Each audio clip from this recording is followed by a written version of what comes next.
오늘 말씀 가운데서 5절의 말씀 우리 같이 읽도록 하겠습니다. 이제후로는 내 이름을 아브라함이라 하지 아니하고 아브라함이라 하리니 이는 내가 너를 여러 민족의 아버지가 되게 함이라. 아멘. 우리 장로교 신앙의 핵심 신앙은 무엇이냐 이렇게 하면 우리는 언약 신학이다 이렇게 말합니다. 언약 신학에 대한 오늘 가장 중심되는 말씀이 오늘 여기에 나타나기 때문에 오늘 우리가 이 말씀을 통해서 나도 언약의 백성임을 좀 깨달아지는 시간이 되었으면 좋겠습니다. 오늘의 이 말씀을 보면 아브라함이 이제 나이가 99세가 되었어요. 그죠? 우리가 12장을 봤을 때 75세였다. 75세 때 그가 그의 갈대아 우르에서 이제 하나님의 명령으로 떠났는데 99세가 됐어요. 그런데 하나님께서 아브라함에게 이제 99세 때 그에게 나타나셨다라고 되어 있어요. 왜 나타나셨는가 하면 15장을 봐야 이제 이해가 되는데 12장과 15장의 이 말씀이 서로 연관이 되어져요. 아마 15장에 나타났을 때가 아마 상당 시간이 흘렀을 것 같아요. 그리고 난 다음에 아브라함이 하나님께서 나타나실 때마다 하시는 게 뭐냐면 자녀를 허락하겠다. 하늘에 무별을 셀 수 있느냐. 내가 별처럼 많게 하겠다. 이렇게 말씀을 하시니까 그걸 기다리기가 어렵죠. 그래서 하는 수 없이 그가 이제 사라의 이제 몸종이었던 하갈과 이제 사랑을 나누어서 결국 아들을 낳게 돼요. 이제 아브라함은 이제 그걸로 만족하게 돼요. 아, 이제 내가 이제 씨가 생겼으니까 이제 마음이 기쁘다. 바로 그때 이제 하나님이 나타나는 거예요. 한 13년이 지났을 이후에. 왜 그런가 하면, 아브라함 생각에 하나님은 나에게 약속하셨고, 내가 10년을 기다려도 하나님은 대답 안 하시고, 그러니 하는 수 없이 그 자기 아내 사례의 이야기를 들어서 이제 아들을 낳는 게 목적이라고 생각이 들죠. 우리 신자들이 생각할 때 목적 자체가 중요한 것이 아니라 목적에 이르는 수단 자체도 우리가 관심을 가져야 되거든요. 근데 아브라함의 생각에는 아들을 낳는 게 목적 같아요. 왜냐하면 나이가 벌써 80이 되어지면 마음에 초긴장이 되거든요. 그래서 빨리 그 아들을 낳아야 되겠다라고 아니 어쨌든 하나님의 뜻만 이루어지면 되는 거니까. 이런 방법을 통해서든 저런 방법을 통해서든 어쨌든 아들이 낳아져야 일이 하나님의 뜻이 이루어질 거니까. 그래서 하나님의 뜻을 이루기 위해서는 그가 재빨리 이제 몸종을 통해서 아들을 낳았던 거죠. 이제 그걸 통해서 그는 이제 만족했겠죠. 자, 이제 이 애가 이제 자라가고 이제 10대가 되어졌으니까, 아, 이제는 건강하다. 이제 이것을 통해서 하나님이 영광을 받으시면 좋겠다. 이런 마음이 들겠죠. 그때 하나님이 나타나시는 거죠. 아니라고 말하는 거죠. 왜 이 시점에 하나님께서 나타나셨느냐 하면, 지금 이 나이가 지금 아브라함이 이제 나이가 99세 정도 되어졌고 아들이 태어나서 이제 티네이저가 되어지가는 시기에 이제 모든 게 안정이 되는 거거든요. 이제 티네이저 되기 전까지는 우리가 아다시피 조금 좀 불안하니까. 그런데 티네이저가 되어지니까 이제 마음이 안심이 되어졌고 이제 하나님의 뜻이 이루어졌다. 이런 생각을 해서 이제 자기도 긴장이 아마 풀렸을 가능성이 있는 그 시기에 하나님이 그에게 나타나서 이제 말씀을 이제 하시는 거예요. 아니라고 하는 말씀을 하시는 거예요. 우리는 여기에서 큰 교훈을 받아야 됩니다. 하나님께서 아니라는 방법을 가지고 우리가 사용을 해도 하나님 그대로 가만히 놔두세요. 하갈을 통하여 하나님께서 이제 이스마엘 그렇게 낳게 하셔서 그 민족을 이루겠다는 것이 하나님의 뜻이 아니거든요. 그런데 아브라함은 어쨌든 아들을 낳게 되는 것이 중요하다고 생각이 드는 거지. 나에게서 아들이 낳아지면 된다고 생각했겠죠. 근데 하나님은 그렇지 않잖아요. 사라를 통해서 하는 거예요. 이게 전혀 다른 거예요. 다시 말씀드립니다. 하나님의 뜻이 나를 통해서 이루어지기만 하면 되잖아. 어쨌든 목적이 성취가 되면 되지 않느냐라고 하는 아브라함에게 하나님은 더 이상 그러한 생각을 갖지 못하도록 하시는 거예요. 그래서 하나님이 나타나셔서 이것을 수정시키는 작업을 하시는 거예요. 그러면서 다시 언약에 대해서 한번 이제 하나님이 기억나게 하는 거죠. 내가 25년 전을 한번 생각해 보자. 물론 정확하게 말하면 24년 전이겠지. 24년 전에 너와 내가 맺었던 언약을 너가 기억할 수 있느냐? 이제 그것을 다시 하나님이 리콜을 시키는 거죠. 하가를 통해서 이스마엘을 낳고 난 다음에 만족하면서 지내기 전에 내가 너에게 나타나서 약속을 줬던 것도 너가 기억할 수 있겠느냐? 아브라함은 지금 만족에 빠져 있으니까 그 세월이 이제 숱한 세월이 지났죠. 이제 하나님 이제 마음껏 하십시오. 이제 이제 이 아들을 통해서 이제 뭔가가 이루어지겠죠. 하나님이 이제 수정하는 작업을 하시는 거예요. 여기서 보면 1절에 보면 하나님은 그에게 나타났사 나는 전능하신 하나님이라고 그래요. 성경에 전능하신 하나님이라는 것은 성경에 그렇게 많이 나타나지 않아요. 다 통틀어도 한 48번밖에 나타나지 않는데 여기에 처음으로 이제 하나님이 나는 전능하신 하나님이라고 나타나요. 엘샤다이라고 하는 말로. 상당히 흥미있는 것은 욥기에 이 48번 가운데서 31번이 욥기에만 나타나요. 우리가 새벽에 욥기를 보는데 정말 욥기에 보면 엘샤다이라고 하는 단어가 너무 많이 나타나요. 엘샤다이, 나는 샤다이다. 하나님이 이제 아브라함에게 자신을 나타내시는 거죠. 나는 전능한 하나님이다. 엘샤다이라는 뜻이 뭘까? 우리가 그 시편 121편에 보면은 내가 산을 향하여 눈을 들리라. 내가 산을 향하여 눈을 들리라. 나의 도움이 어디서 올고 할 때 그 산, 이게 샤다이라는 말이에요. 샤다이. 그러니까 모리아 산으로 올라가라. 산으로 가라. 시내산으로 올라오라. 그리고 호렙산에서 예수 그리스도께서 변화된다. 이 모든 산을 말할 때는 샤다이를 말해요. 그래서 지금 여기서 전능하신 하나님이라는 것은 문자 그대로 말한다면 나는 산의 하나님이다. 산. 그런 이 말의 의미가 뭔가? 또 우리가 이제 이 말씀하고 이제 연관을 지어야 된다면 너 믿음이 기자시할 만큼 조그마한 것이 있어도 이 산을 명하여 저 산으로 옮길 수 있다. 샤다이를 옮길 수 있다. 샤다이를 옮길 수 있다. 믿음으로 샤다이가 옮겨진다 이 말. 이게 모든 이제 산과 관련되어진 것인데 바로 이 말씀이 바로 하나님 전능하신 하나님을 의미하는 거예요. 그러면 구약 성경에서 샤다이 산이라고 하는 말이 상당히 많이 나오죠. 이사야 1장에 보게 되어도 나오고 내가 산들에게 가서 내가 고발하겠다 이런 말씀 나오는데 오늘 하나님께서 나는 산이다. 나는 산이다. 나는 산. 이 말씀의 의미가 뭐냐면 나는 너를 보호할 거야. 산.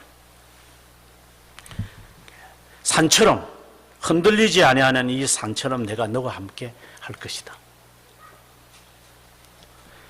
자, 이 말씀을 통해서 아브라함은 무엇을 느낄까? 아브라함아, 내가 너를 통하여 내 민족을 이룬다고 하지 않았냐? 그런데 너가 너 방법으로 너는 성취했지. 나는 너의 산이다. 네. 든든하다는 거죠. 너를 보호하겠다. 그러면서 이제 하시는 말씀이 1절에서 계속해서 나는 전능한 하나님이다. 엘샤다이다. 그리고 너는 내 앞에서 행하여 완전하라 라고 해요. 여기서 내 앞에서 완전하라 라고 하는 말씀의 의미는 우리가 죄를 짓지 말고 이렇게 그대로 행하라 이런 것이 아니라 내 앞에서 행하라 라는 말씀은 나와 함께 걷자. 정말 중요한 말씀 같아요. 너가 원하는 방법으로 너가 행동하지 말고 내가 너의 산이기 때문에 나와 함께 좀 걷자. 나와 함께. 너 혼자 걸어가지 말라고. 그리고 완전하라라고 하는 말은 너 부끄러워하지 마라. 너가 나와 함께 하는 것에 대해서 너가 죄를 범한 것이 있을 때 너가 얼마나 부끄러울까? 그러나 부끄러워하지 마라. 내가 너와 함께 하겠다고. 이 말씀입니다. 이게 이제 언약의 아주 중요한 핵심적인 단어예요. 저는 장로교 신앙을 가지고 지금까지 고수하고 앞으로도 그러겠지만 이번에 제가 우리 학교에 가서 제가 죽상 강좌에서도 오늘 이 말씀을 그대로 이야기할 거예요. 언약 신학에 대해서 이야기할 거예요. 하나님이 함께 하신다라고 하는 거예요. 너 혼자 가지 말고 나와 함께 같이 가자. 모든 것이 아니라고 하지만 지금 나이가 99세고 내 아내가 지금 89세지만 내가 한다고. 내가 엘샤다이기 때문에 할 수 있다고. 이게 언약을 맺은 사람들의 자세예요. 너 방법대로 사지 말고 언약이라고 하는 그 개념에는 하나님은 너와 내가 이렇게 카버넌트를 맺겠다. 약속하겠다. 내가 약속한다. 내가 너를 꼭 지킬 거라고 내가. 그리고 너와 함께만 하는 것이 아니라 이게 4절에 보게 되어지면은 너와 그리고 여러 민족 이렇게 이야기를 해요. 너만이 아니고 내가 너와 함께하는 7절에 보면은 너 그리고 너의 후손 과도 내가 영원한 언약을 맺겠다. 제가 한국으로 이제 2001년도에 오게 될 때에 그때가 이제 여기 오늘 여기 사무엘이 있지만 사무엘이 그때 중학교 1학년이었어요. 네. 그때 아주 귀여웠어요. 얼굴 동글동글하게 생겨가지고. 지금 이제 우리 예강이라고 생각하면 되죠. 사무엘이 예강이 때. 지금 예강이가 좀 남자답게 만들어지려고 어깨 막 올리려고 그러고 아빠 흉내 내려고 아마 몰래 아마 아빠 면도기 끄집어내가지고 아마 닦고 이러는지도 모르겠어요. 분명히 그럴 거야. 아빠 바르는 스킨 로션 한번 바르고 막 이렇게 볼 거야. 나중에 한번 CCTV를 한번 잘 관찰해 보세요. 그럴 거예요. 사무엘도 그랬으니까. 이제 그 사무엘이 중1이고 저희 이제 복음이가 이제 고등학교 1학년 될 때 저는 이제 한국에 나와야 되잖아요. 지금 아마 제주도에 그 자녀들을 둔 아마 그 최이사님의 심정과 조금 비슷할 수도 있을 거예요. 저는 굉장히 불안하죠. 집사람 놔두고 갈 때. 그래서 제가 늘 이야기를 했던 것처럼 나리타 공항에서 제가 정말 괴로웠죠. 내가 계속해서 강의를 하러 한국에 이렇게 와야만 하는가 하는 그런 슬픔에 빠졌을 때 그때 이제 휴게실에서 많이 기도하고 있을 때였죠. 그때 이제 하나님께서 저에게 이와 유사한 말씀을 하시는 것 같아요. 너가 그렇게 염려가 되냐? 내가 지금까지 너와 함께 했던 것은 기억하느냐? 그럼 제가 기억하죠. 40몇 년 동안 하나님이 나와 함께 하셨으니까 계속 동행을 하시고 늘 의지하고 지냈으니까 그렇다면 그들의 하나님은 내가 되지 않을 것 같으냐? 동일한 말씀이에요. 아브라함아, 내가 너와 언약을 맺는 만이 아니라 너의 후손하고도 같이 내가 맺을 것이다. 그리고 내가 너를 번성하게 하는 것처럼 너의 후손도 번성하게 할 것이다. 이건 너무나도 멋있는, 아주 제가 신비적인 이야기를 제가 여러 번 했는데 저는 잘 신비적인 신앙을 잘 안 믿거든요. 그러나 제가 이따금 하나님으로부터 받는 꿈은 있어요. 꿈에 대해서는 저는 믿어요. 그래서 저는 굉장히 오래전부터 그 꿈이 이루어지는가. 그게 굉장히 저한테는 궁금할 수밖에 없잖아. 그래서 제가 잘 쓰는 방법들은 내가 녹음을 해가지고 내가 이걸 이제 증명해 가는 작업인데. 이제 지금의 이 시점에서 내가 이제 그때 그 꿈을 꾸었던 것을 제가 이렇게 돌이켜보면 이제 맞아가는 것 같아요. 이 말은 무엇을 지금 말하고자 하는 것인가? 하나님께서는 우리와 약속을 지금 맺게 될 때, 이게 언약인데, 하나님은 반드시 그 약속에 대한 내용을 지금 이야기해요. 그 내용이 있어요. 이것은 아브라함만이 아니라 영적 아브라함의 후손인 우리들에게도 동일해. 하나님의 나라를 가게 하는 그 약속만이 아니라, 그것은 엄청난 거지만 그것보다 더 우리의 삶의 짧은 한 6, 70년 살아가는 이 짧은 생애 속에서 하나님이 약속하신 것들이 있다고. 그것이 뭐냐면은 내 민족을 크게 하겠다라고 하는 거예요. 이 약속이 우리의 삶에서 이것이 이루어져요. 이게 하나님의 언약의 백성들은 그것을 이루어져 가요. 단순히 하나님의 나라 가는 것만이 아니라 삶 속에서 아주 작은 것에서부터 시작해서 큰 것에 이르는 아주 세미한 것에서부터 시작해서 거대한 것까지 이르는 하나님 그 약속들이 있다고. 그 약속들을 하나님은 이루어 가요. 그 약속들을 우리가 말씀을 통하여 그걸 깨달아야 돼요. 저는 이것을 우리의 삶에서 우리가 스킵할 수가 있어요. 저는 그것이 안타까워요. 하나님은 계속해서 약속해요. 왜? 아들을 낳기지 아니하시고 내어주시니까 그 아들과 함께 이 모든 것을 내가 너희에게 무상적으로 주지 않겠느냐. 오늘 제가 칼럼에서도 그런 말을 했지만 우리가 이걸 참 못 깨닫습니다. 지금 대통령 후보에서 이제 나왔다가 이제 떨어진 사람이 그런 말을 했잖아요. 죽어봐야 저승 맛을 아느냐 이러는데 우리는 절대로 지나고 나야지 후회하면서 그때 그 순간을 다 깨닫게 돼요. 그거는 100명이 다 똑같을 것 같아요. 저도 그랬고 우리가 다 그럴 거예요. 그런데 문제는 100명이 다 그렇다고 합시다. 우리 다가.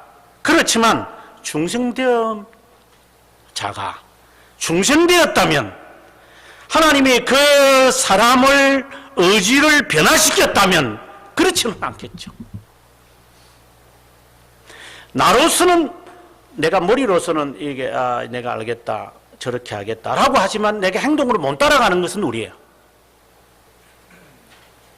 제가 칸트의 철학을 읽으면서 그 느꼈던 게 뭐냐. 인식에 관해서 사람들은 항상 경험을 통해서 알 수밖에 없다라는 것을 칸트도 인정해요. 경험주의자들도 그것을 주장하지만 사람은 어쨌든 경험을 통해서 안다라는 거예요. 그런데 지나고 난 다음에 안다는 거죠. 그래서 이 칸트가 거기에 이제 답을 내리는 거예요. 사람은 경험하고 난 다음에야 깨닫게 되는데 경험하기 전에도 깨달을 수가 있다 이 말이야. 그게 뭐냐? 그게 이성이라고. 이게 이성이 있어서 사람들은 경험하기 전에도 깨닫는다 이 말이야. 근데 이성이 있지만 사람은 경험하기 전에는 또 깨닫지 못하는 사람이니까 그래서 사람들에게 필요한 것이 신이 필요하다는 거예요. 저는 이 말에 관해서는 칸트의 말이 저는 옳다고 봐요. 내가 하지 못하는 것을 신의 힘으로 내가 경험하지 못하는 것을 내가 생각으로는 이것이 옳다라고 하는 것을 실천으로 옮기려면 신이 필요하다. 우리가 운동선수들을 보면 이렇게 이렇게 꼬련하고 난 다음에 막 이렇게 하고 이러잖아요. 그 내시 같은 애가 그 애가 얼마나 죄를 많이 짓는 애인데 그 골만 집어넣으면 이렇게 골 안 집어넣어도 이렇게 해야지. 나는 그 축구 선수들 보면 골을 똑 집어 넣어야 이래 그 퍼레이드라 이렇게 세리머니를 해. 골 안 집어 넣고도 안 집어 넣으면 그냥 막 하늘 쳐다보면서 이래서 하는데 안 집어 넣고도 이렇게 하면 안 되나? 근데 그거 보면 저거 애들이 저거 꼴값들을 한다는 생각이 제가 들지만은 신의 힘에 의해서 내가 골을 넣었다는 말이겠죠. 신의 힘이 나를 도와주었다는 거예요. 이게 칸트가 우리에게 주는 아이디어예요. 인간의 의지로서는 못하지만 이성으로서 생각을 하고 있는 것이지만 행동을 못 따라간다면 신의 힘을 빌려서 바르게 살자. 이게 그래서 그가 도덕 철학을 이야기하는 거예요. 그러나 성경은 그렇게 말하지 않아요. 물론 경험을 통하여서 우리가 이거 옳구나 내가 이렇게 행동해야 되겠다라고 하는 사람이 아무도 없지. 저도 마찬가지 우리 다 못해요. 그렇지만 중생된 자라면 할 수 있죠. 저는 학생들에게 이야기합니다. 나는 분명히 말하지만 너희들 가운데서 중생은 했겠지만 중생의 경험을 한 사람은 그렇게 많지 않을 거다. 중생의 경험을 한 사람은 이렇게 될 수가 없어요. 왜? 풀무불 앞에서 풀무불을 바라보고도 들어갈 수 있죠. 그러나 지금 우리에게 입장에서 지금 풀무불 앞에 있고 내가 결단하라고 할 때 우리가 풀무불 들어가겠어요? 못 들어가죠. 그것은 내가 결단을 못하는 나는 행동을 따라가지 못하는 것은 중생의 경험이 지금 없는 거예요. 중생을 했는지는 모르죠.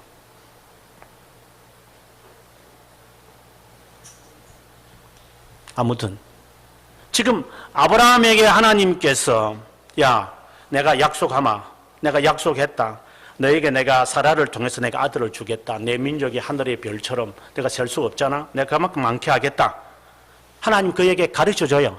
그러나 알아요. 이 지식으로 알아요. 근데 행동을 안 돼요. 이것은 무엇 때문인가?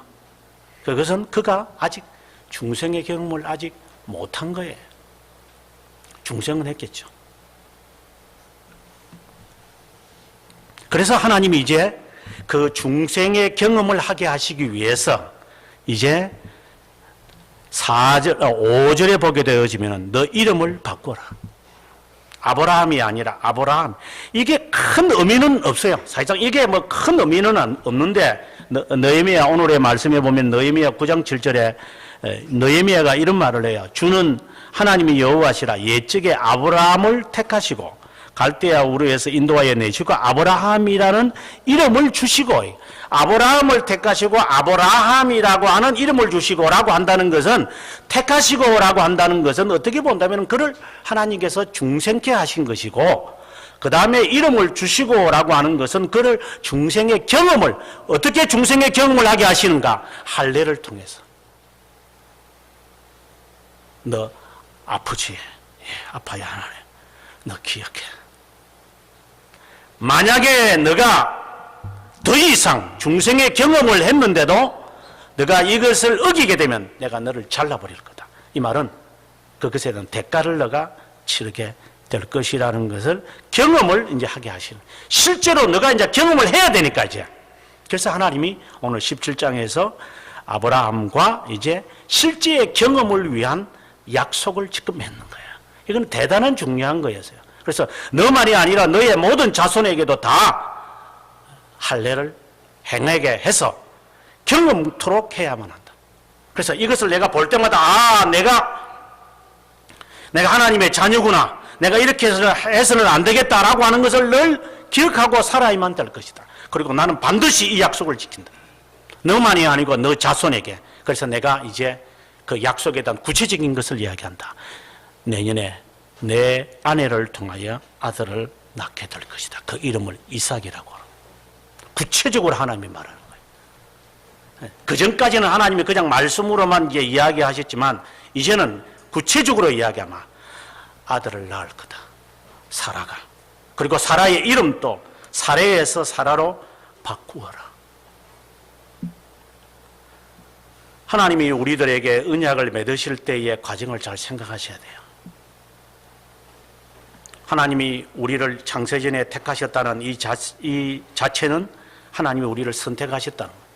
하나님의 백성이야. 저는 너무나도 고마워요. 그래서 우리는 신앙생활을 하기로, 하나님의 자녀가 되기로, 그리고 이제 믿음을 지켜서 교회 생활을 하기로 마음을 정했어요.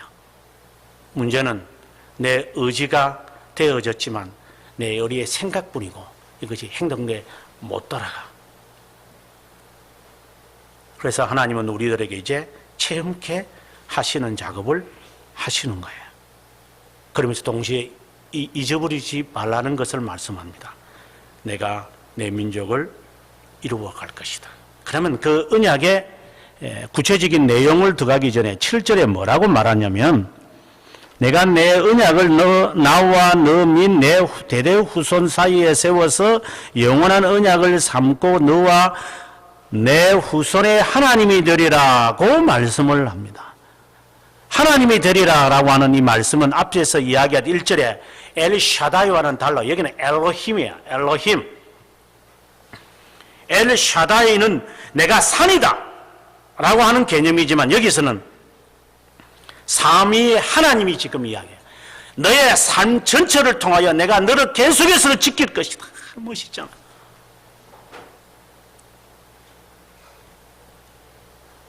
정말 외로운 타향살이에서 정말 오늘의 이런 말씀이 아니었으면 제가 정말 극복하기 어려웠을 거예요.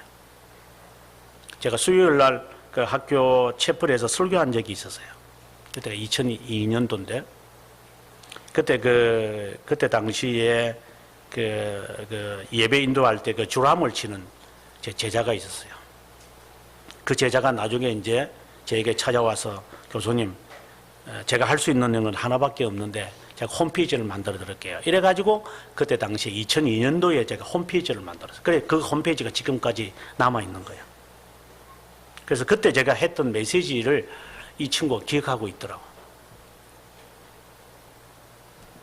물론 지금은 목사 됐죠. 네. 아마 그때가 이제 나이가 30대 중반이니까 지금은 이제 40대 후반 됐겠죠. 그때 제 메시지가 뭐였냐면 오늘 이 아브라함의 메시지였어요. 하나님께서 아브라함을 향하여서 내 골육 내 친척을 떠나라고 했다. 이 말씀의 의미는 너 과거의 습관 다 내려놔라 라는 말씀입니다. 그렇지만 아브라함이 그걸 갖고 있어요. 그래서 우리가 지난번에 봤지만 자기 아내를 바로 왕에게 이렇게 넘겨주잖아요. 이게 그의 습관이 남아있는 거예요. 중생은 했지만 아예 이 가지고 있는 자신의 이 본성은 못 버리는 거예요. 그리고 난 다음에 16장에서 이제 오늘 설교 서두에서 말씀드렸지만 하갈을 통해서 이스마엘을 갖는 거예요. 그래서 그는 그것으로 또 만족하면서 지내요. 이게 십몇 년 동안 그는 그렇게 살아가는 거예요. 이게 하나님의 뜻이 이루어졌다고 생각하는 거예요. 그러나 더 이상은 안 돼요. 더 이상은 너는 그렇게 가서는 안 돼, 이제는. 그럼 하나님은 그에게 체험적 신앙을 갖게 해야 돼. 저는 여기서 퀘스천 마크를 하나 가지는 게, 아브라함이 왜 25년을 기다릴 수밖에 없나? 굳이 25년을 기다려야만 했나 이 말이에요. 그전에는 안 될까? 이게 우리의 미련이라고 저는 생각해요.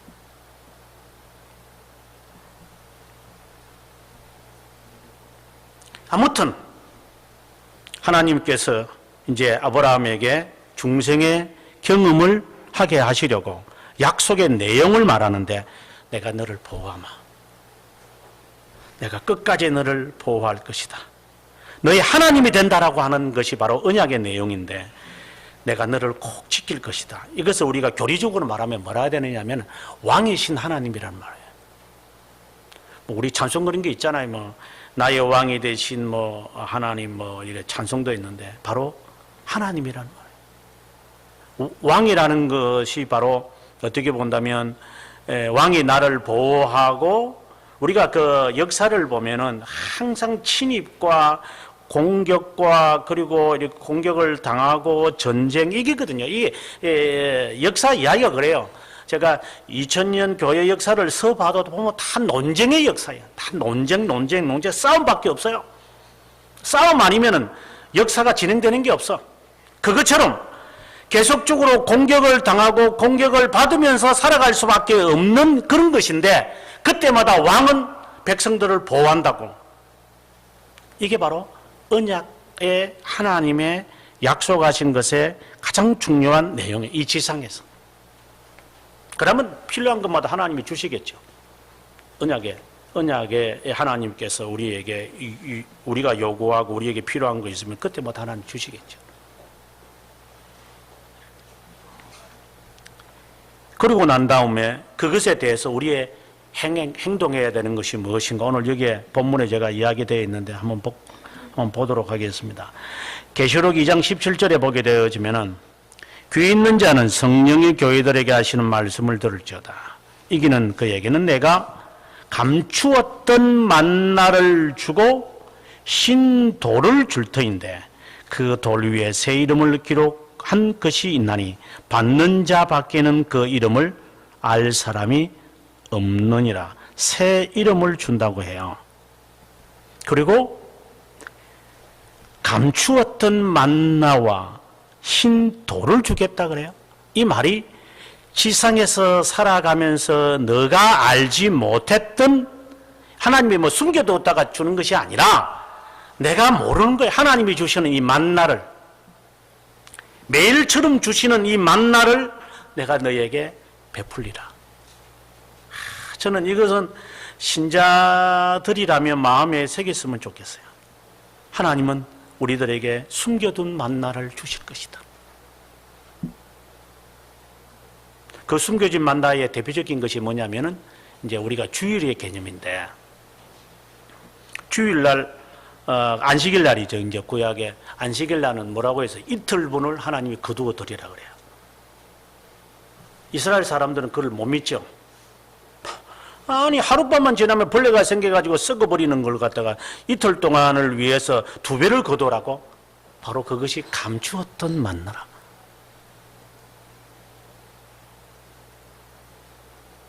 내가 생각할 때는 하루 먹고 항상 6일 동안 보니까 하루 먹고 보면은 벌레가 생기니까 여러 개를 많이 모아놨는데 숨겨두었더만은 이게 썩어버리는데 뭐 이틀분을 거두라고? 이건 하나님의 약속이에요. 이틀분을 거두어라. 그러면 하나님은 그걸 썩게 하지 않아요. 그럼 모든 권한은 하나님이 하시는 거예요. 이게 바로 감추었던 만나를 내가 그에게 줄 것이다. 그리고 신도를 줄 터인데, 신도를 준다는 거거든요. 신도를 줄 터인데 그 돌 위에 내가 새 이름을 내가 기록하겠다. 이거는 무엇인가? 증거를 말해요. 내가 너의 하나님인 것을 내가 증거로 내가 너 이름을 석자를 새기마. 다 내가 이렇게 새겨 놓겠다. 그런데 그것을 가진 사람 외에는 아무도 알지 못할 거다. 사랑하는 성도 여러분, 하나님은 우리와 언약을 맺었습니다. 우리는 언약의 백성입니다. 구원만이 아니라 지상에서 사는 수많은 약속들을 하나님은 우리에게 하십니다. 우리 다 삶 속에서 그것을 누릴 수 있기를 바랍니다. 그것은 받은 자만이 알 수 있는 겁니다. 그것을 받았다면 그 다음에 하나님 앞에서 완전하게 행해야 합니다. 다시 말한다면 말씀을 따라 순종해야만 합니다. 이 동행하는 삶을 말합니다. 하나님과 함께 같이 걷는 거예요. Walk with me. 나와 함께 걷자. 에녹에게도 하나님이 그랬어요. 300년 동안 에녹이 하나님과 함께 했다. 이 말은 하나님의 말씀을 순종했다는 말이에요. 노아에게 하나님이 하시는 말씀이, 노아는 당대의 의인이고 당대의 완전한 자고 하나님과 동행했단 말. 이 말은 나와 함께 노아는 늘 동행을 했어요. 멈출 때는 멈추고 행할 때는 행하는, 이 어떻게 본다면은 제가 컨덕터를 해보니까 이렇게 다운을 하게 될 때 이렇게 숨을 하게 들으시고 이제 올릴 때 소리를 내거든요. 하나, 둘, 셋. 그래서 이제 사인을 줘야 돼요. 이렇게 지휘자가 사인을 주면 모든 사람들이 준비하고 있다가 켜기 시작하는 거죠. 활을 끌든가 아니면은 이 북을 이렇게 소리를 가만히 두고 있다가 준비하면서 손을 떼면서 치기 시작하죠. 예, 하나님과 함께 걸어야 돼요. 그러면 하나님은 때마다 일마다 하나님의 약속을 가르쳐줘요. 그리고 더 나아가서 하나님의 축복도 받으시기를 바랍니다. 하나님은 엘샤다입니다. 하나님은 산입니다.